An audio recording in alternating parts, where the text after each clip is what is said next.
State police say deadly crashes are happening at an alarming rate.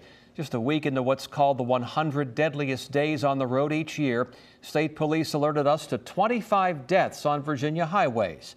10 on your side's Andy Fox is above it all tonight, live in Chopper 10 with a look at how drivers can stay safe this summer. Andy? Yeah, Tom, we want to point out that these fatalities are not only young drivers, they are middle-aged and older drivers too.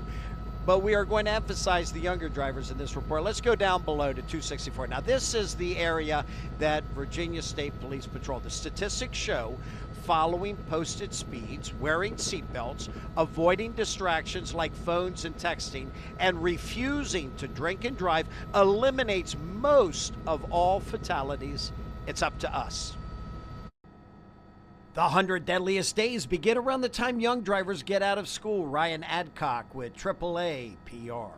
Some of them not having, well, not some of them, all of them obviously not having as much experience driving, especially on the roads here in Hampton Roads, which are not the easiest to drive on. Here are the fatals on the interstate we've covered since last Wednesday. Let's begin with the most recent one. Last Saturday, this one in Virginia Beach, 2:41 in the morning. A motorcycle fatality, eastbound lanes of I-64 at mile marker 286. Motorcycle and car collided. One killed. Hampton Roads has followed the pattern historically of these teen drivers. There being more during that 100-day period out of the year proportionally throughout the rest of the year. Incident number 2, also last Saturday, Newport News. Virginia State Police on scene investigating a deadly crash on Interstate 64 near mile marker 249. One person confirmed dead. Teens and adults alike, just making sure that we're traveling and driving with grace and making sure that we are practicing our patience when we're out on the road so everyone can get home safely. Last Wednesday, Interstate 64,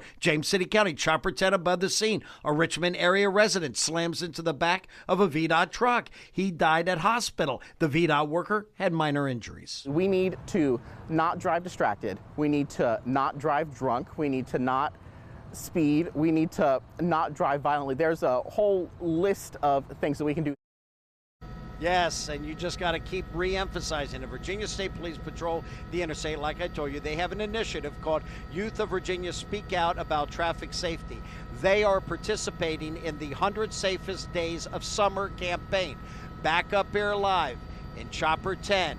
It is a very important program that gets parents talking to their kids about what to do and what not to do with driving a car. And it's also important for emphasizing to them how much and how expensive the insurance is for them to drive a car. And I know that firsthand. We have these conversations all the time. It's an important time when you're on the road to be alert. Reporting live in Chopper 10 with pilot Scott Abbott alongside Jeff Myers, I'm Andy Fox, 10 on your side.